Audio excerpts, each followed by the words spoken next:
Hello guys and welcome back to my channel. So in this video I will tell you that how to make business account private on Instagram. So first of all you need to open up Instagram here, and then first you need to check that whether you have a business account or not. So you need to tap on your profile image at the bottom right here, then tap on these three dots at the top right and go to settings, then tap on account here, and if you scroll down you can see switch account types, and here you can see that switch to a business account and switch to a personal account. So my account is a professional account, but if you want to convert your account to a business account you need to tap on the first option. But it doesn't matter that if your account is a professional account or a business account in order to make it private.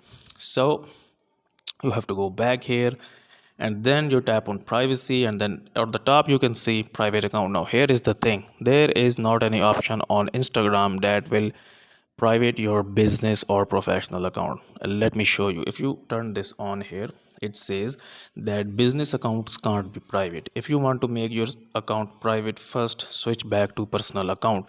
So if you have a business account or if you have a professional account, you need to go back into the personal account in order to make it private. So guys, I hope that you find this video useful. If you find this useful, kindly like this video and subscribe to my channel, and I will see you in the next video.